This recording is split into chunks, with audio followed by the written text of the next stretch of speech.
Mutton keema biryani ಒಮ್ಮೆ taste ಮಾಡಿದವರು ಪದೇ ಪದೇ ಕೇಳ್ತಾರೆ ಮತ್ತೆ ಇದೇ ಬಿರಿಯಾನಿನ. ಹಾಯ್ ಹಲೋ ಎಲ್ಲರಿಗೂ ನಮಸ್ಕಾರ. ಜ್ಯೋತಿ ಪಾಕಶಾಲೆಗೆ ತಮ್ಮೆಲ್ಲರಿಗೂ ಸ್ವಾಗತ. ಹೊಸದಾಗಿ ನಮ್ಮ ಕುಕಿಂಗ್ ವಿಡಿಯೋಸ್ ನೋಡ್ತಿದ್ದಲ್ಲಿ ಪ್ಲೀಸ್ ಸಬ್ಸ್ಕ್ರೈಬ್ ಮಾಡ್ಕೊಳ್ಳಿ. ಈ ರೆಸಿಪಿ ಇಷ್ಟ ಆದಲ್ಲಿ ಒಂದು ಲೈಕ್ ಮಾಡಿ. ಮಟನ್ ಕೀಮಾ ಬಿರಿಯಾನಿ ತುಂಬಾನೇ ಸಿಂಪಲ್ ಆಗಿ ಈ ರೆಸಿಪಿನ ಮಾಡ್ಕೊಳ್ಬೋದು. ತುಂಬಾನೇ ಟೇಸ್ಟಿಯಾಗಿರುತ್ತೆ.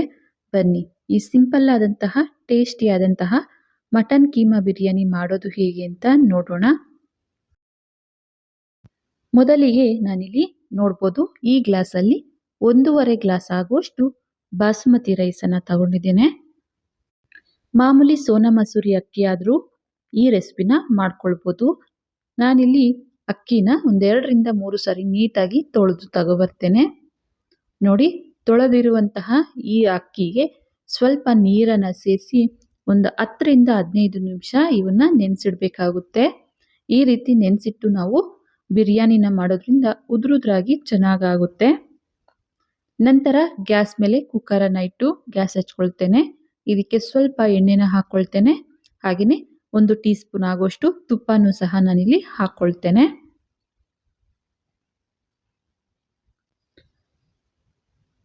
ತುಪ್ಪ ಕರಗಿ ಸ್ವಲ್ಪ ಈ ಎಣ್ಣೆ ಬಿಸಿ ಆದ ನಂತರ ಇದಕ್ಕೆ ಪಲಾವ್ ಸಾಮಗ್ರಿನ ಹಾಕ್ಕೊಳ್ಬೇಕಾಗುತ್ತೆ.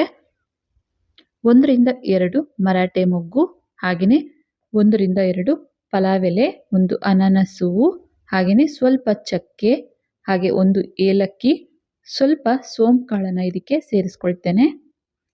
ಇವೆಲ್ಲವನ್ನ ಸ್ವಲ್ಪ ಎಣ್ಣೆಯಲ್ಲಿ ಫ್ರೈ ಮಾಡ್ಕೊಳ್ಬೇಕಾಗುತ್ತೆ. ಸ್ವಲ್ಪ ಇವು ಫ್ರೈ ಆದ ನಂತರ ಇದಕ್ಕೆ ಸಣ್ಣದಾಗಿ ಕಟ್ ಮಾಡಿರುವಂತಹ ಈರುಳ್ಳಿನ ಸೇರಿಸ್ಕೊಳ್ತೇನೆ. 2 ಈರುಳ್ಳಿ, ದಪ್ಪ ಗಾತ್ರದ 2 ಈರುಳ್ಳಿನ ಸಣ್ಣದಾಗಿ ಕಟ್ ಮಾಡ್ಕೊಂಡಿರೋದನ್ನ ಸೇರಿಸ್ಕೊಳ್ತೇನೆ. ಹಾಗೆಯೇ ಕಟ್ ಮಾಡಿರುವಂತಹ 6 ರಿಂದ 7 ಹಸಿಮೆಣಸಿನಕಾಯಿನೂ ಸಹ ಇದಕ್ಕೆ ಸೇರಿಸ್ಕೊಳ್ತೇನೆ. ಎಣ್ಣೆಯಲ್ಲಿ ಈರುಳ್ಳಿ ಲೈಟ್ ಆಗಿ ಕಲರ್ ಚೇಂಜ್ ಆಗಬೇಕು, ಅಲ್ಲಿವರೆಗೂ ಇವನ್ನ ಫ್ರೈ ಮಾಡ್ಕೊಳ್ತೇನೆ.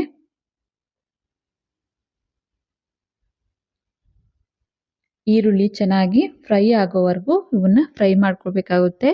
ಈರುಳ್ಳಿ ಸ್ವಲ್ಪ ಫ್ರೈ ಆದ ನಂತರ ಇದಕ್ಕೆ 1 ಟೀ ಸ್ಪೂನ್ ಆಗುವಷ್ಟು ಶುಂಠಿ ಬೆಳ್ಳುಳ್ಳಿ ಪೇಸ್ಟನ್ನು ಸೇರಿಸ್ಕೊಳ್ತೇನೆ. ಹಾಗೆಯೇ ಇದಕ್ಕೆ ಸಣ್ಣದಾಗಿ ಕಟ್ ಮಾಡಿರುವಂತಹ ಸ್ವಲ್ಪ ಪುದೀನ ಸೊಪ್ಪನ್ನು ಸೇರಿಸ್ಕೊಳ್ತೇನೆ. ಇವೆಲ್ಲವನ್ನ ಸೇರಿಸಿ ಚೆನ್ನಾಗಿ ಮಿಕ್ಸ್ ಮಾಡಿ ಈ ಶುಂಠಿ ಬೆಳ್ಳುಳ್ಳಿ ಪೇಸ್ಟು ಹಸಿ ವಾಸನೆ ಹೋಗೋವರೆಗೂ ಇವನ್ನ ಎಣ್ಣೆಯಲ್ಲೇನೆ ಚೆನ್ನಾಗಿ ಫ್ರೈ ಮಾಡ್ಕೊಳ್ಬೇಕಾಗುತ್ತೆ.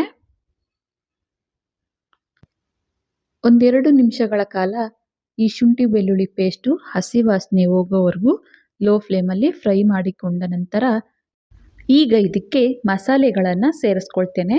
ಅರ್ಧ ಟೀ ಸ್ಪೂನ್ ಆಗುವಷ್ಟು ಬಿರಿಯಾನಿ ಮಸಾಲನ ಸೇರಿಸ್ಕೊಳ್ತೇನೆ.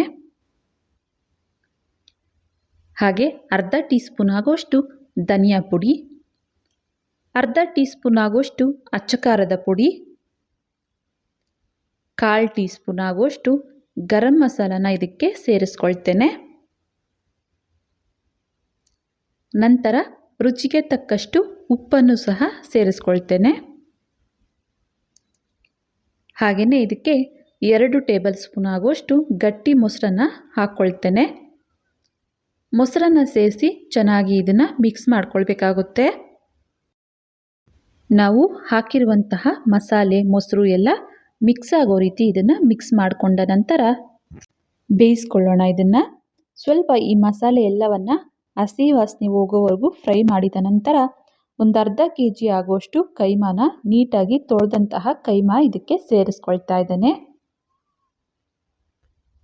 ಈ ಕೀಮಾನ ಸೇರಿಸಿ ಚೆನ್ನಾಗಿ ರೀತಿಯಾಗಿ ಮಸಾಲೆ ಎಲ್ಲವನ್ನ ಮಿಕ್ಸ್ ಆಗೋ ರೀತಿ ಮಿಕ್ಸ್ ಮಾಡ್ಕೊಳ್ಬೇಕಾಗುತ್ತೆ.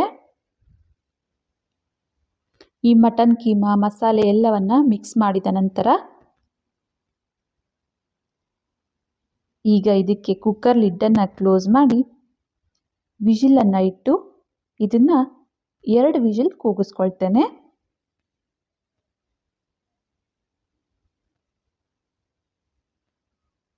ನೋಡಿ, 2 ವಿಜಿಲ್ ಬಂದ ನಂತರ ಪ್ರೆಷರ್ ಎಲ್ಲ ಹೋದ್ಮೇಲೆ ಓಪನ್ ಮಾಡ್ತಾ ಇದ್ದೇನೆ. ನೋಡ್ಬೋದು ನಾವಿಲ್ಲಿ ನೀರನ್ನು ಹಾಕೇ ಇಲ್ಲ, ಆದ್ರೂ ಎಷ್ಟು ನೀರಿನ ಅಂಶ ಐತೆ ಅಂತ. ಮತ್ತೆ ಗ್ಯಾಸನ್ನು ಹಚ್ಚಿ ಇದನ್ನು ಕುದಿಲಿಕ್ಕೆ ಬಿಡ್ತೇನೆ. ಈ ರೀತಿ ಕುದಿಬೇಕಾದ್ರೆ ನೀರನ್ನು ಸೇರಿಸ್ಕೊಳ್ತಾ ಇದ್ದೇನೆ. ನಾನಿಲ್ಲಿ 1.5 ಗ್ಲಾಸ್ ಅಕ್ಕಿಗೆ ನಾನಿಲ್ಲಿ 2.5 ಗ್ಲಾಸ್ ಆಗುವಷ್ಟು ನೀರನ್ನು ಸೇರಿಸ್ಕೊಂಡಿದ್ದೇನೆ. ನೋಡ್ಬೋದು, ನಾವಿಲ್ಲಿ ನೆನೆಸಿಟ್ಟಂತಹ ಅಕ್ಕಿಗೆ ನೀರನ್ನು ಕಮ್ಮಿನೇ ಹಾಕ್ಕೊಳ್ಬೇಕಾಗುತ್ತೆ. ನೀರನ್ನು ಸೇರಿಸಿ ಈ ರೀತಿಯಾಗಿ ಕುದಿ ಬಂದಾಗ ನೆನೆಸಿಟ್ಟಂತಹ ಅಕ್ಕಿನ ನೀರು ಬಸಿದು ಅಕ್ಕಿನ ಇದಕ್ಕೆ ಸೇರಿಸ್ಕೊಳ್ಬೇಕಾಗುತ್ತೆ. ಅಕ್ಕಿನ ಹಾಕಿದ ನಂತರ ಚೆನ್ನಾಗಿ ಇದನ್ನು ಮಿಕ್ಸ್ ಮಾಡ್ಕೊಳ್ಳೋಣ. ನಂತರ ಇದಕ್ಕೆ ಸಣ್ಣದಾಗಿ ಕಟ್ ಮಾಡಿರುವಂತಹ ಕೊತ್ತಂಬರಿ ಸೊಪ್ಪನ್ನು ಸೇರಿಸಿ ಮತ್ತೊಮ್ಮೆ ಇದನ್ನು ಮಿಕ್ಸ್ ಮಾಡಿ ಇದನ್ನು ಸ್ವಲ್ಪ ಕುದಿಲಿಕ್ಕೆ ಬಿಡೋಣ. ನೋಡಿ, ಅಕ್ಕಿನ ಸೇರಿಸಿ ಈ ರೀತಿ ಕುದಿಬೇಕಾದ್ರೆ ಮತ್ತೊಮ್ಮೆ ಇದನ್ನು ಮಿಕ್ಸ್ ಮಾಡಿ ಕುಕ್ಕರ್ ಲಿಡ್ಡನ್ನು ಕ್ಲೋಸ್ ಮಾಡಿ ವಿಜಿಲನ್ನು ಇಟ್ಟು ಇದನ್ನು 1 ವಿಜಿಲ್ ಕೂಗಿಸ್ಕೊಳ್ತೇನೆ. ನೋಡಿ, 1 ವಿಜಿಲ್ ಬಂದ ನಂತರ ಪ್ರೆಷರ್ ಎಲ್ಲ ಹೋದ್ಮೇಲೆ ಓಪನ್ ಮಾಡ್ತಾ ಇದ್ದೇನೆ. ನೋಡ್ಬೋದು, 1.5 ಗ್ಲಾಸ್ ಅಕ್ಕಿಗೆ ನಾನಿಲ್ಲಿ 2.5 ಗ್ಲಾಸ್ ಆಗುವಷ್ಟು ಮಾತ್ರ ನೀರನ್ನು ಸೇರಿಸಿದ್ದೆ.